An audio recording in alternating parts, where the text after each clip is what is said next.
And we're back on the set of the Cutting Room Podcast with your host, Damian King, the Master Director, the Master Visual Creative. Welcome back, everybody.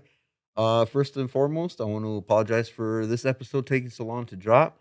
A lot of changes happened in my life, and I'm not saying that it's going to stop or affect the movement of the show, but I will be continuing to drop. But a couple of things I've been doing, been busy in the industry.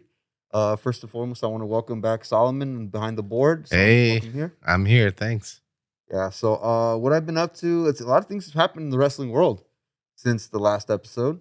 For sure. I attended actually a wrestling signing over at the Wrestling Guy store over in Huntington Park, California. For those who follow me on my TikTok page or even on my YouTube page, I've posted that video as well. I posted a clips of my experience there. The owner was really receptive. I want to thank him first and foremost. He was really welcoming, especially guy shows up in a mask with a camera. It's like, what do you expect me to think? But I went to go see Melina Perez, former WWE Women's Champion, future Hall of Famer. Also, I didn't know who was going to be there was Kelly Kelly or Barbie Blank, as she's known right now. Really welcoming, awesome talent. I actually was able to get this photo signed by Nice. her. So welcoming. She wrote me a nice note right there. So wonderful to meet you. I wish you the best in your podcast and in life. You're awesome. Love Melina 5 times, 5 times women champion. Yeah, it was so awesome to be there. Such a great place. If you're looking for your pro wrestling merch and you're in the area of Southern California, East LA areas and all that, the wrestling guy store in Huntington Park, California. Great place. They have a lot of good merch, by the way. Another thing I was able to pick up in this time that I've been off, I want to introduce. I'm introducing new members to the set, but so I kind of seen that a lot of podcasters, a lot of these influencers, travel a lot and carry their own stuff in a backpack. I was doing this out of like a JanSport little mini backpack, but I felt like it was time for an upgrade, especially with my camera. I'm gonna be carrying my camera, tripod, sound equipment, notes, and everything. So, what more fitting than to purchase a backpack that was sold in Hot Topic through the height of the Bullet Club era when they were had all their merch at Hot Topic, but I was able to get my Bullet Club, the Elite backpack, has the Young Bucks name on it, Kenny Omega, We Rule the World, the Elite. Such a great backpack. Fits your laptop. Carry on around my camera, my notebook, anything, my chargers, portable chargers, little mini tripod for my iPhone. Such a great item to get. I was able to actually pick it up off Poshmark, price down. They're running at like $80 or $60 around there. And brand new too. Still had the tag on there, the New Japan tag, and I picked it for $20. I lucked out, honestly. But most importantly, what we're here to talk about today, the reason of this episode, and something I'm gonna pull out of this bag. What's in the bag? Well, in this bag, I have a T-shirt that I've had for years, since 2004. That's a shirt that means a lot to me, and I hope that this episode means a lot to me because we're gonna talk about somebody that means everything to any pro wrestling fan that was lucky enough to see this man perform on television. Lucky to have seen this man perform live like I have twice. And I have here my 2004 Judgment Day event T-shirt. And the person that men invented that pay-per-view against JBL, John Bradshaw Layfield, was this man right here. And we're going to talk about Latino Heat, the greatest to ever did it to lace up a pair of boots, Eddie Guerrero, Eduardo Guerrero, El Paso's own, WWE Hall of Famer, former Intercontinental Champion, former European Champion, former WWE champion, multiple time tag team champion with multiple people, WCW Cruiserweight champion, WCW United States champion. Held many titles in Mexico as well. Has performed under the Super Juniors tournament in New Japan. Is the reason a lot of these people in the industry now were inspired, and the style that they wrestle is inspired by this man right here. This man, as I posted on my TikTok recently, my top 5 wrestlers, I posted a little mini video on it. If you haven't subscribed to my TikTok, go check it out. The only Damian King at TikTok, but I posted my top 5, and he's number 1. He's number 1. I don't care what anybody says. You can question my top 5, but when you put this man on this list, no one's ever gonna question you, because this man was it, Solomon. To me, at least, what this man could do in the ring, the psychology that he was able to master. And when I say psychology, when people ask, what do you mean? Just wrestling and psychology. What does that mean? It's the ability to make the audience believe what is going on, what you're doing, makes you believe the character. Not manipulates, but I would say controls what you're feeling. That's what a real pro wrestler does. Some people like pro wrestling, it's just moves, right? Flips and stuff. No, no, no. Anyone can do that. Anyone can take a bump. Anyone can do a moonsault. Anybody can do a power slam. Not everyone can have a drop kick as graceful as his. Not anyone could walk into this ring as a bad guy or a heel. And when you're supposed to boo him, he had this look. He had this smile. He had these tricks. When he looked at the camera, he looked back at the crowd, and he'd smile and he'd let you know, I'm about to cheat. You had to love him. And that's what my top 5 list has. All my top favorite wrestlers were wrestlers that were able to make you believe them as a bad guy and as a good guy. And not everyone could do that. But this man was able to do. So who was Eddie Guerrero? Who's Eduardo Guerrero? Born out of wrestling royalty. Los Guerreros were pro wrestling royalty. This family was great. The patriarch, Gorri Guerrero, that's their father. It'll be the elderly gentleman in the photo. Was tag team partners with the great El Santo. The El Santo is basically, he was it. He's lucha libre. He's the lucha libre god. He's the Rock of lucha libre, because this man also had his own films. El Santo, him and Gorri Guerrero in Mexico were tag team partners, and they were known as La Pareja Atómica, which is the atomic pair. This man went into a gym trying to learn boxing, and he ended up coming out learning pro wrestling. Then he had 4 sons, and we're working from the left, which would be Mondo Guerrero. Then we have Gorri. In the middle, we have Chavo Guerrero Sr. And then we have it's Mondo, Chavo, and then we have Hector Guerrero. Hector Guerrero would be the one hugging Eddie Guerrero, Eduardo. And these were the 4 sons standing with their father. Out of all of them, before Eddie, Gorri Guerrero would be the one holding up the one. He was probably the most famous. He had the most successful career until that young man right there on the right, Eddie Guerrero, blasted on the scene in Tijuana, in Juarez. So what we're here to talk about, the purpose of this episode, who is Eddie Guerrero, why we're talking about Eddie. If there's anybody I always felt, because prior to this podcasting, before I became a YouTube influencer, before I started the show, I had a career. I wanted to have a career, and I've attempted many times. I wanted to be a director. I wanted to direct films. I wanted to direct music videos. I wanted to be the original. I wanted to create a new style of filming.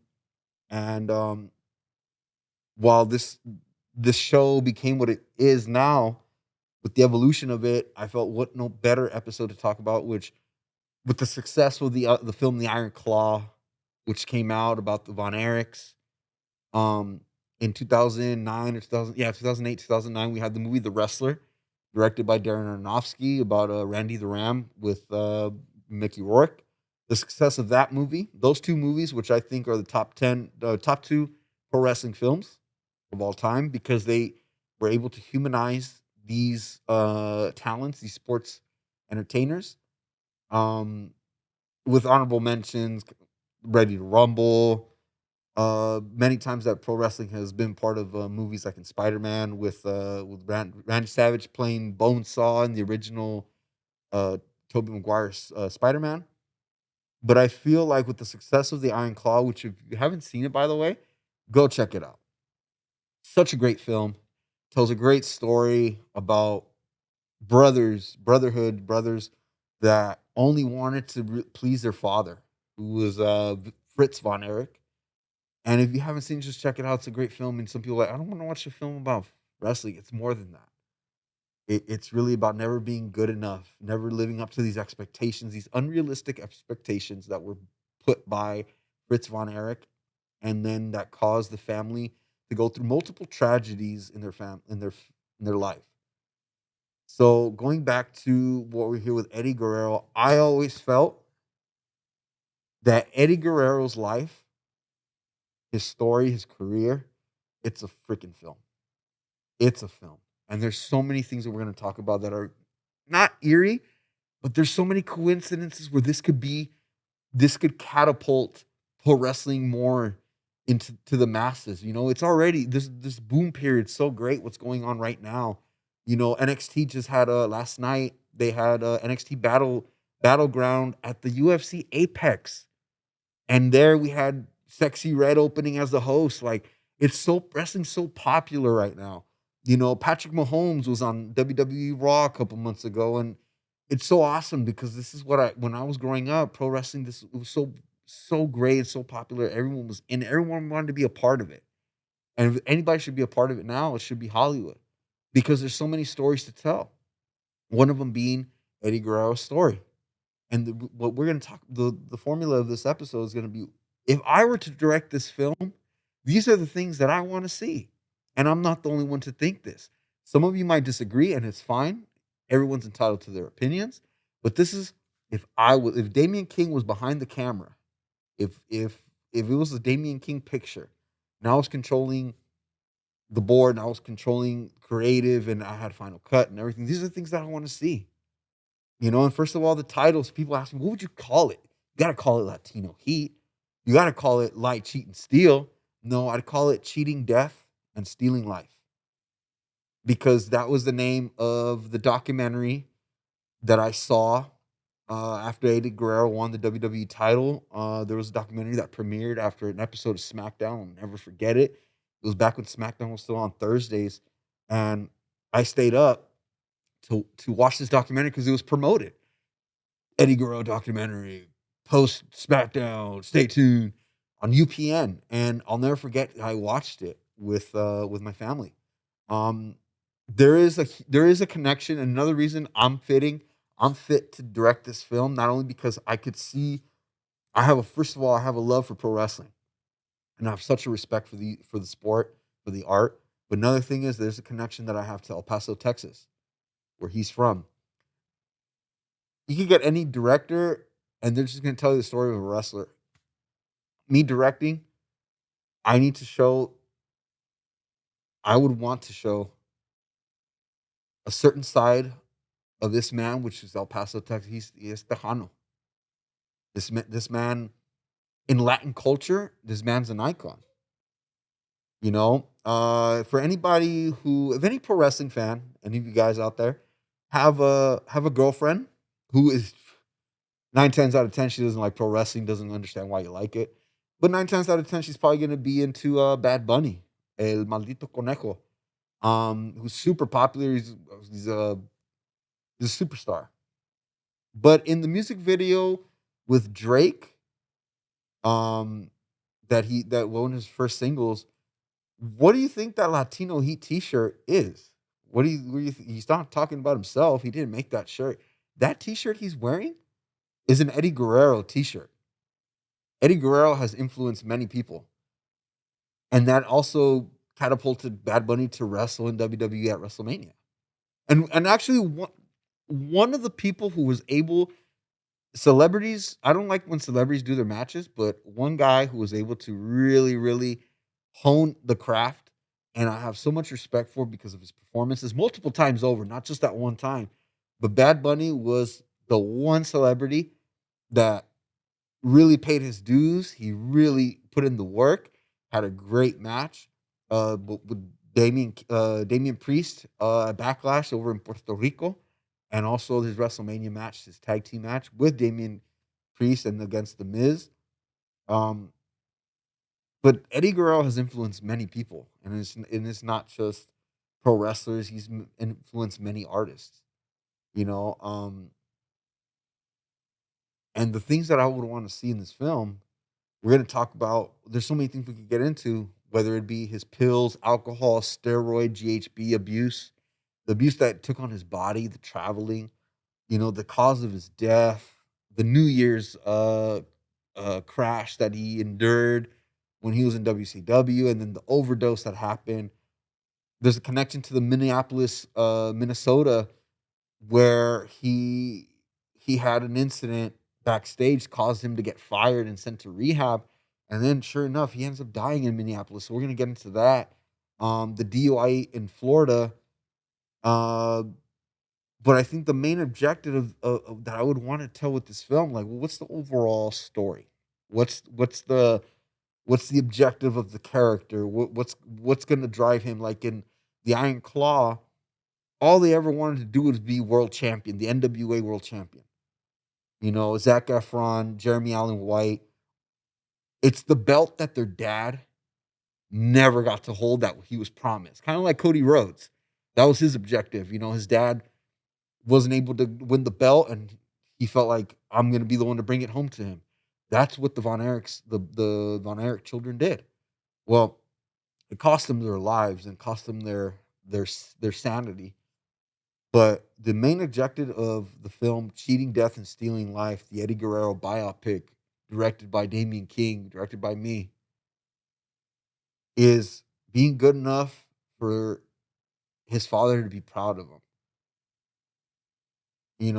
Because Eddie Guerrero, in many points in his documentaries, they had just released one on A&E about Memorial Day weekend, which is the one I saw and kind of sparked this episode. I'm like, this has to be the next episode. This is what we're going to talk about.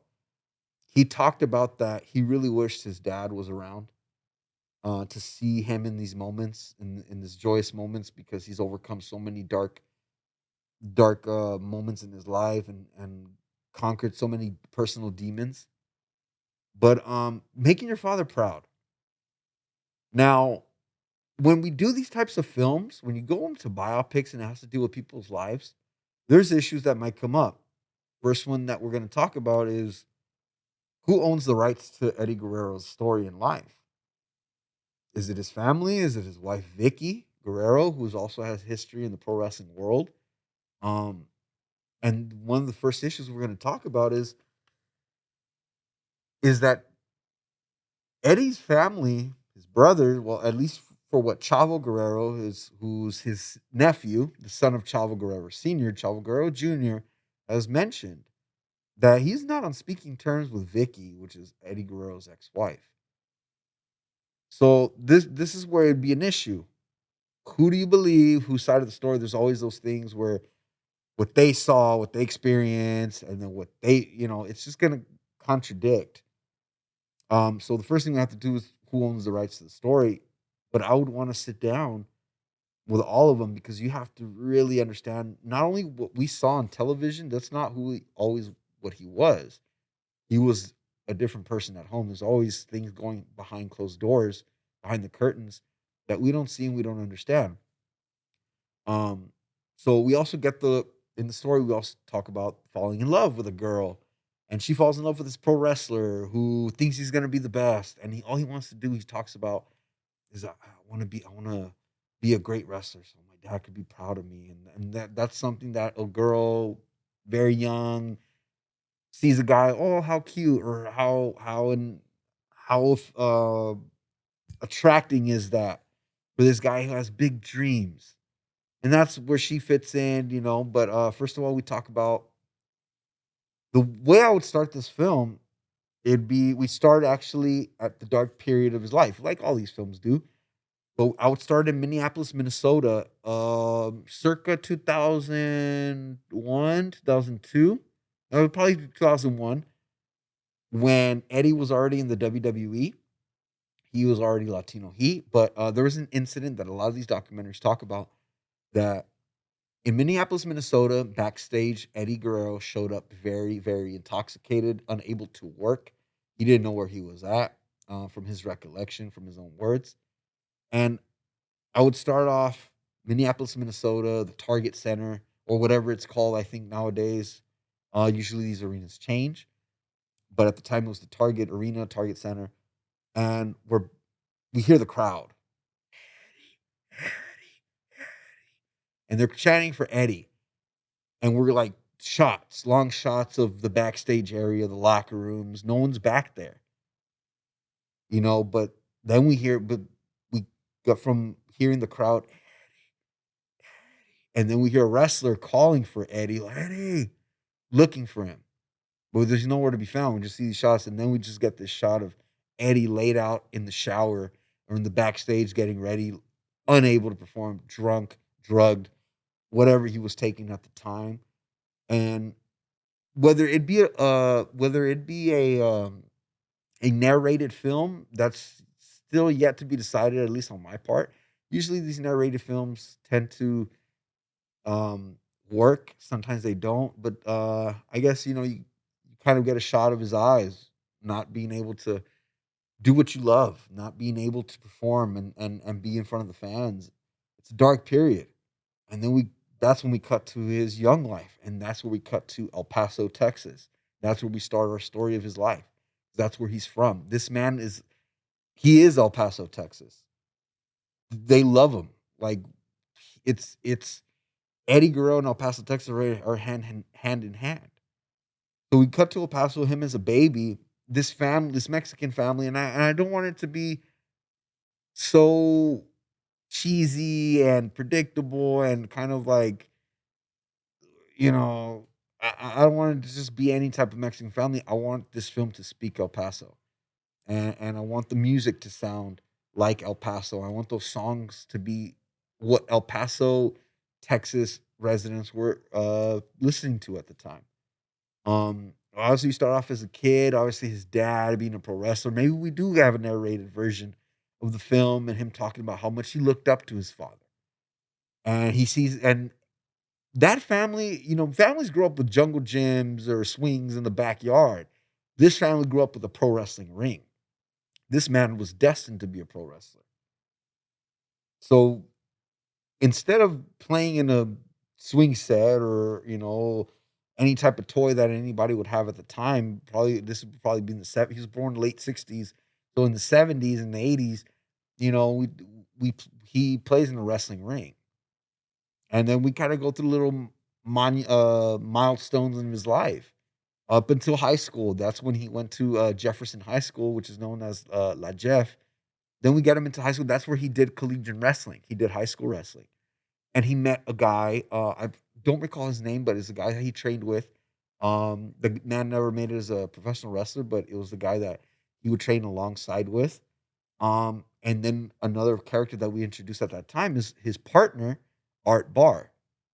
Art Barr, which be they had a Los Pochos. I think Pochos Locos was their tag team name. Art Barr and Eddie Guerrero when they were in Mexico.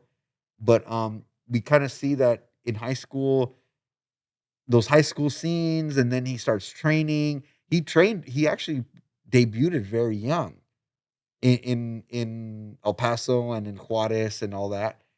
He said that he had a lot of opportunities given to him early on in his career, specifically because of who his dad was, that nepotism. So then that could be, that's what I want to see.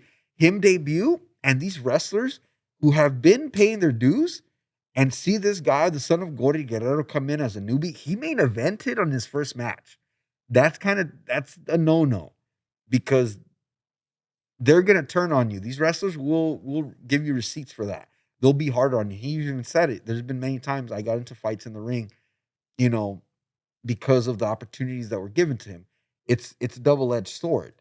You know, you either sink or swim, or you're gonna catch heat with the boys, which is what he did. So I want to see scenes like that. You know, him in his early career, giving these opportunities, winning these belts. You know, giving the time that these other guys weren't, all because of the nepotism of who his father was. And that also gets we get into his we get into with his with the battle, the inner battle that he's going into the film of making sure that he makes his father proud. It's living up to these expectations, that his dad being a great wrestler, great legend, and we see him trying to prove. Now, Eddie wasn't always the biggest wrestler. He was very small framed. So the necessities of trying to be bigger, that's when the steroids kick in. Um, so at this point in our story, you know, that he's getting some fame in Mexico, and that's when we meet Vicky. They talk about that they met at a club and it was a blind date, and you know, when they met, they hit it off. At this point, that's when we get that lovey-dovey era of the film, you know, where we get a love interest, and you know, we see that this is going to be his wife. They fall in love. I want to see me knowing El Paso, Texas, to a certain extent. I want to see a date between them in Scenic Drive. Scenic Drive is this drive up in El Paso, Texas. You drive up Dyer, and it's just like this like overpass view of the whole city. I've only been to it during the day, and it was already a beautiful view. I could only imagine it during nighttime.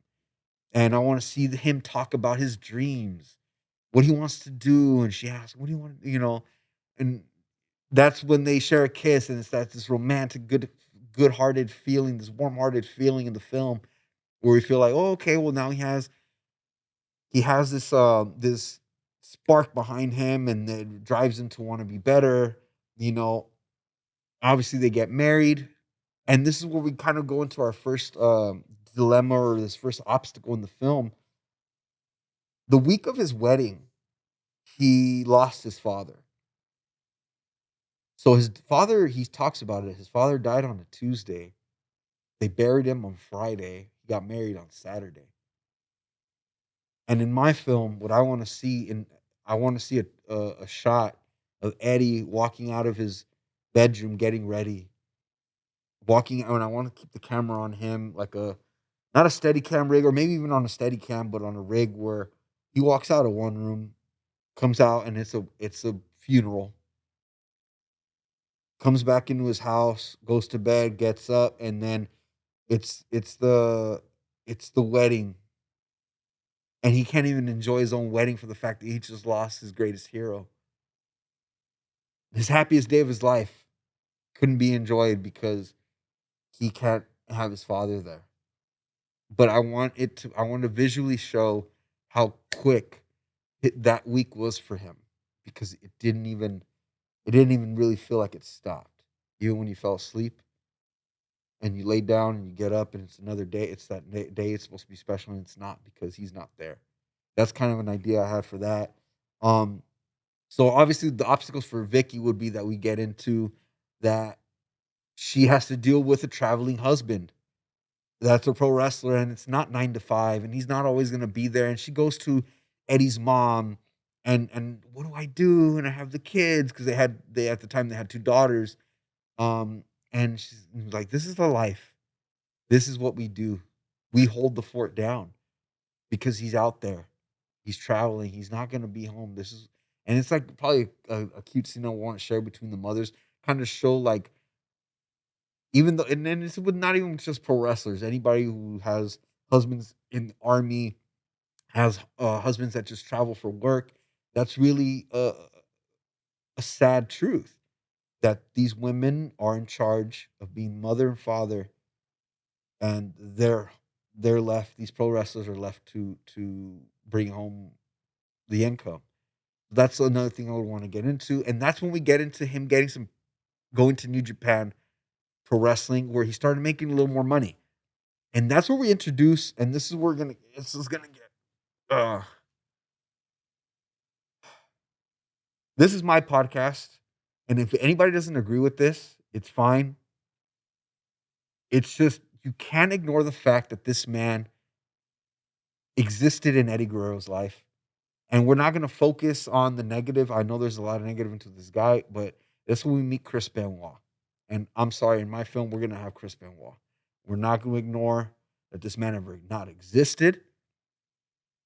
I would only put him in the fact that this man existed in his life. It doesn't make him the most important character in the film.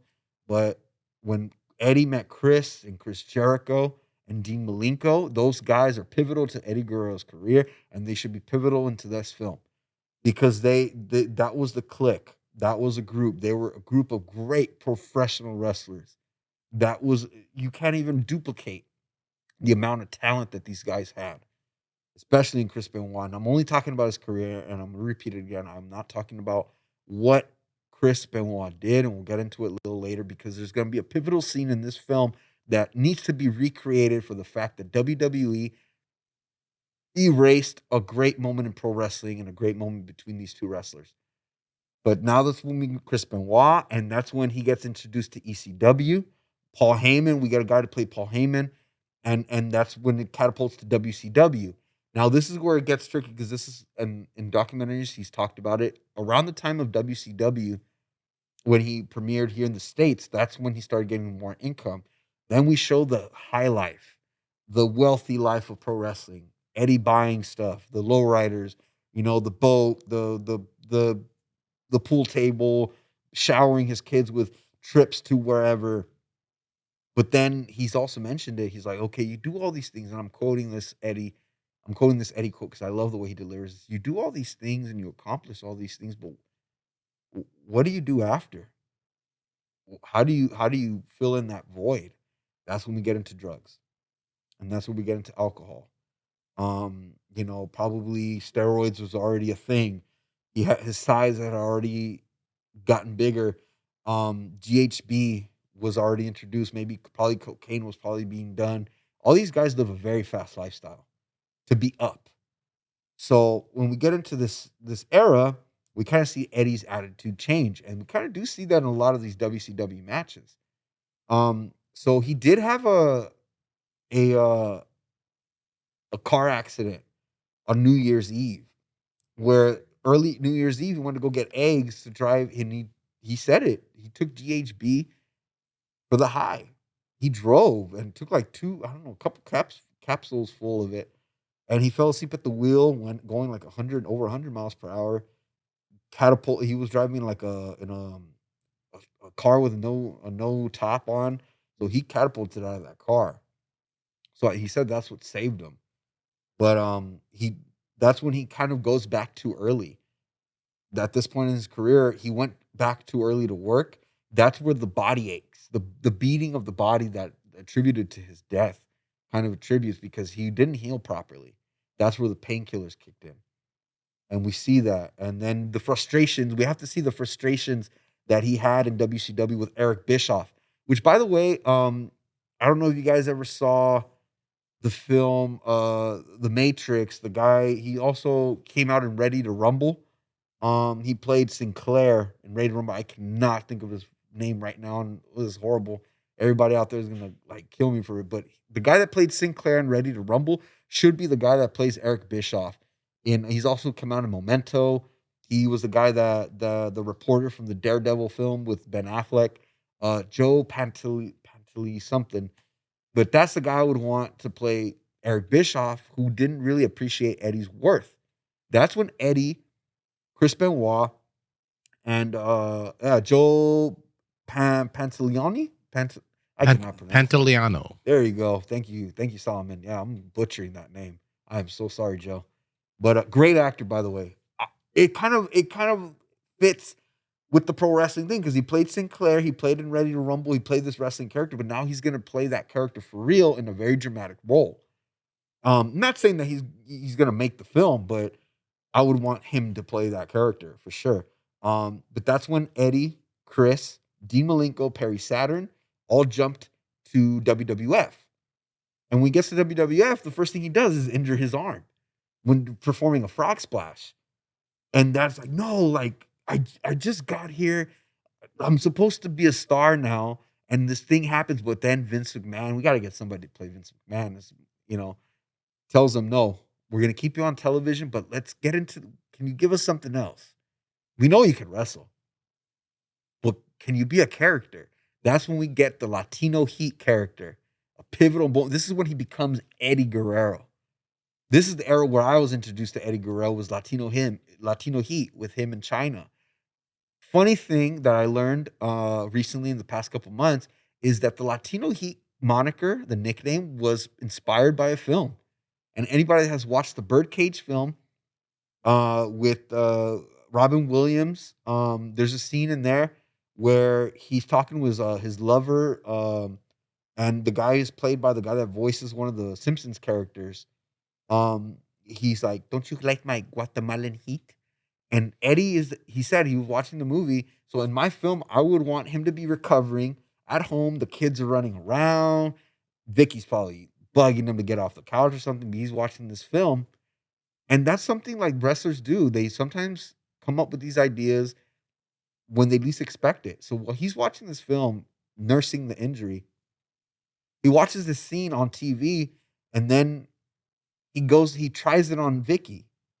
He tries it on. It's a very heartfelt moment between them, where he's like, "Come here, mamacita. Don't you want my Latino heat?" And it's like they run off into the bedroom, like, "No, the kids are around." Like it's just a very heartfelt moment, the way I would want to do it, and that's when we segue into the Latino heat era of this film, um, and that's when was the time where he was the most popular in the WWF. Now, again, the drugs kick in and the alcohol kicks in, and he's unable to perform. That's when we catch up to our beginning, where we get into the Minneapolis era, and he's unable to perform, and he gets fired. Incident got him fired. Um, so that's when he's forced to go into the independent circuit around 2001 and 2002. Um, And that's where Rey Mysterio at the time was actually in the independent circuit. He saw him after a while. He was like, "Eddie, oh my god, I'm glad you're doing okay. I'm glad you're alive." And then I would want a scene where we see him wrestle CM Punk, and that's where we get to this photo. There's a famous triple threat match between Eddie Guerrero, Rey Mysterio, and CM Punk when Rey Mysterio didn't have a mask. So I would want to see that pivotal moment because it's when Eddie was humbled, where he realizes that after all the trials and tribulations out of the DUIs, the overdoses, the car crash, he lost his family. He was going through a divorce at the time. He's losing his kids. This is the lowest point you could ever get. Being on the top of the pro wrestling world in the WWF and having to perform in front of like maybe 100 people, 150 people, it's gonna you lost your family. You're about to lose the only thing that you've ever loved, and that's pro wrestling. That should be the turning point of when he gets clean and everything, and that's when the WWE brings him back in. And then we get the lie, cheat, and steal moniker, and him and his cousin Chavo being tag team partners, and we get that rise, and that's when we see for sure a match that we got to see in this film is the match between him and Brock Lesnar, where he wins the world title.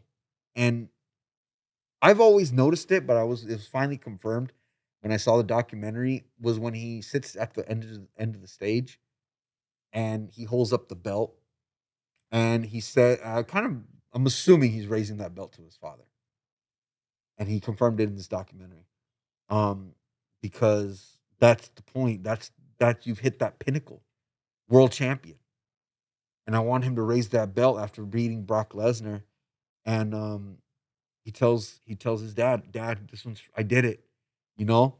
But then walking backstage, what now we get into his death. Oh man, this is a great era. His body started breaking after he was clean, probably, I'm assuming. This is where the wear and tear of all the things that he's taken and all the things that he's done started being a toll on him. He actually begged WWE to take the belt off of him. It was too much for him physically. And people started noticing that, um he started slowing down. He had many moments. And the Minneapolis connection, he had the unable to perform incident in Minneapolis. He also died in a hotel bedroom in Minneapolis, Minnesota. So I want a scene where he finally comes back after being champion and looks into that shower where he was once laid out and said it comes full circle. Last time I was here, I was not even able to get up. Now I'm here and I'm holding this world title belt. That's kind of like the connection I would want in my film. Um, so and I do want to show the moment of Chris Benoit and him at WrestleMania 20 when they're both holding the belts. I want to recreate that moment. It was erased from WWE history. They don't show this footage anymore, and I want it to be shown on film because it was a moment where two guys that were never able to not supposed to make it, are both the champions at WrestleMania 20 in Madison Square Garden. That's you can't take. We know it happened, and you can't take that away from us. And I wanted to recreate it on film. I want whoever to play Chris Benoit. I want Eddie to come out, and I want them to hold the belts. And I'm not saying that that's where the film ends, but I want that to be a moment where I'm like, Eddie knew that the time was up or the time was coming. He knew in his heart that his body's breaking down and his body can't go any longer. So that's kind of the way I would want my film to go. And another thing, now we get into casting. Who's gonna play these iconic wrestling characters, these bigger than life superstars? Well, for Eddie Guerrero, I would had two. There's two people that for sure I had on my top two, and that's gonna be Pedro Pascal. Pedro Pascal, I think, is an impeccable. He's an incredible actor. You know him as the Mandalorian, but he's had a whole career prior to that. He has that late Eddie look, that Eddie Guerrero at the WWE champion 2003, 2004 era of Eddie Guerrero. Backup choices, the great Diego Luna. Diego Luna looks, not only of his acting capability, he's fucking amazing, but he looks like Latino Heat WCW Eddie. And I'm not saying we'll have both. You can't. That just doesn't work. One has to. One is capable of performing like Eddie Guerrero and the mannerisms, which is Diego Luna.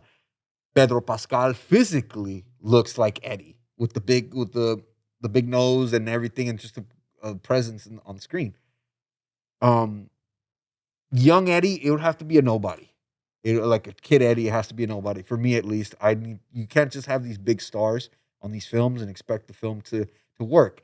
A pivotal person in Eddie Guerrero's life is going to be the great Hall of Famer Rey Mysterio, and I'm specifically showing a picture of Rey Mysterio in WCW unmasked because we have an up and coming actor by the name of Jason Ganel.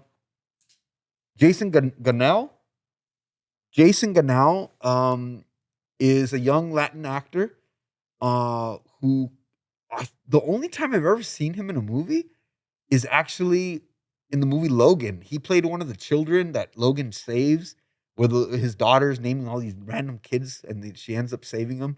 He's one of them. Now, a little fun fact that I just noticed this morning as I was getting ready to come here, I'm playing these three songs that are synonymous with me with Eddie. There's three songs. One of them being "Here Without You" by Three Doors Down, which is the song that was played for his tribute song um, when he died. The "I'm here without you, baby." It's Eddie Guerrero. Another one is "Broken" by Seether, the song that was played in his documentary when he was still alive. Another one is Pinpoint Poison. No, Pinpoint Mercy is the name of the band, and they play a song called "Lay Me Down." I would love that song also in that film. But there is one song, going back to Jason, is that the song "Hurt" by Johnny Cash that was played also for a tribute video on Raw for Eddie was actually the song that was used in the movie trailer for Logan, and Jason's in it. I don't know why I was playing that song, and I kind of refreshed my notes, and I'm like, wait a minute, Jason, this kid who I wanted to play Rey Mysterio came out in Logan. That's so weird. It's such an eerie connection. It's just so random. It clicked in my head this morning, and I'm like, well, what more fitting to play this role? Um, but those are. Oh, and also Who's gonna play the great Brock Lesnar? To me, I would want WWE's Braun Breaker, the son of the son of Rick Steiner, the nephew of Scott Steiner, to play Brock Lesnar because that gives a guy like Braun Breaker, a up and coming superstar, an opportunity in Hollywood because he is a great talent. He has such a charismatic attitude and he has the size to play Brock. But that's such a pivotal moment in Eddie's career. And how could you not have an actual wrestler? Another thing that I would want as well is that Chavo Guerrero Jr., which is Eddie Guerrero's nephew, is the go-to guy for Hollywood when it comes to training actors to learn pro wrestling and for films. The guy that trained Zac Efron, Jeremy Allen White, all these guys that were in the Iron Claw was Chavo Guerrero. The guy that trained the cast of the Netflix TV show Glow, Gorgeous Ladies of Wrestling, um, was Chavo Guerrero. You know, who better to train and to actually even play his dad, Chavo Guerrero Sr., than it to be Chavo Guerrero Jr. and to able to train the actors to wrestle because it's also his life. It's his uncle's life.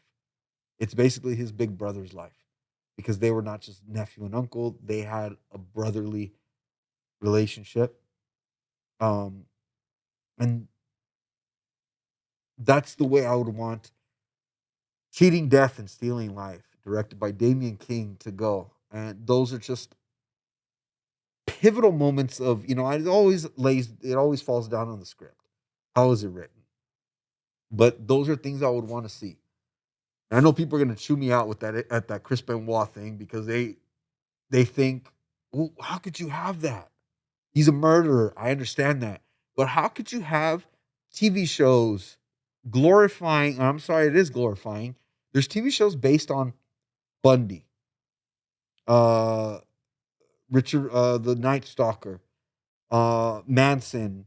We have all these TV shows like what was the cannibal, the guy that ate people out of his apartment. Um, I was gonna say Hannibal Lecter, but Hannibal Lecter. okay. But the other guy, the guy that they had a TV show about him like last year, 2 years ago. Oh, I know what you're talking about. You know what I'm talking about? Yeah. Oh my god, I cannot forget. I forgot his name. But yeah, we have TV shows where we talk about these guys that are for sure murderers, and they're all murderers. I understand that. This man, I don't know if Solomon, if you know, this man, Jeffrey Dahmer, Jeffrey Dahmer. So Chris Benoit, after Eddie's death, took it really rough and kind of went off the rails a bit. Um, he he murdered his wife and son in their home, kept them there, and then murdered himself, and no showed to an event. So I'm not gonna go in my film. We're not gonna go into this. We're not gonna show signs of him going crazy. None of that. I just need Chris Benoit present. Even if it's a simple guy talking like Chris Benoit with that deep voice, and I want that moment right there. I want it to be shown at some part of the film where he looks at his peer and says, "We finally did it." You know, there's a lot of people that have to be in this film. Characters that is. Um, Chris Benoit being one of them, Rey Mysterio. We talk about Gory and his wife Vicky, Chavo being one for sure. Um, those are just all the way I would really want this film to go, and I would want it to end with highlights of his career, whether it be recreations, kind of like what Elvis did with the performance that he did with he had like a they kind of mixed the actual live footage with the recreation. We could do that. I would want to do that. Um for sure the music has to speak. I would love the music to be a huge part and be play a character even. But this is the film that I would want to see as Eddie Guerrero's biopic. And I can't think of anybody more fitting than myself. Said that many times, and I'm glad you guys sat through this episode because this is a special episode to me. This man, Eddie Guerrero, was a huge part of my childhood. He he watching his matches, I was able to see him live twice, SummerSlam 2003, Judgment Day 2004. And I saw that bloody match between him and JBL. I saw him wrestle Chris Benoit at SummerSlam for the U.S. title. This an impeccable and a great talent. The world pro wrestling changed the day that Eddie Guerrero died. I'll never forget when my friend called me that weekend, and he told me Eddie died. I didn't believe it. I turned on the internet and I saw it, and then looking at Raw, watching SmackDown, seeing how much the product, the industry changed when we lost him. Because it after Eddie died, wrestling went on this tangent. It's kind of like the Back to the Future thing, where one little event alters everything to this dark parallel universe where we see Biff owning a owning a casino, and Marty's mom has a boob job, and like, this is doesn't make sense. This is what that when Eddie died, Chris Benoit went right after. And the product went so bad. That's when we switched to PG. And we had all these crappy storylines. And when Eddie was around, it was way better. This man was the vibe of the locker room and influenced a lot of people. Not only just in pro wrestling, he influenced a lot of people in the Latin community, Latin culture. Um, Melina was actually able to share the ring with Ray and Eddie. She managed a tag team called Eminem, Joey Mercury and Johnny Nitro. Their first feud was with Eddie Guerrero and Rey Mysterio for the tag team titles, and so she came into the company and got to work with this legend at his peak, and that's an awesome thing, and that's why I present this today. Melina, thank you very much for signing this. This means the world to me, and I thank you guys for listening to this episode, the special episode of the Cutting Room Podcast. Um, if you have not subscribed to any of to either my TikTok, YouTube, or anything, TikTok, the only Damian King, please subscribe. The only Damian King. If you're on YouTube, the Cutting Room Podcast. When you see that red circle, you'll know where you're at. Please subscribe. Comment below. Tell me what you think. Tell me your ideas. I would love to hear them. And we're gonna wrap this up. Solomon, appreciate you. It's always a pleasure to have you on the show. Absolutely.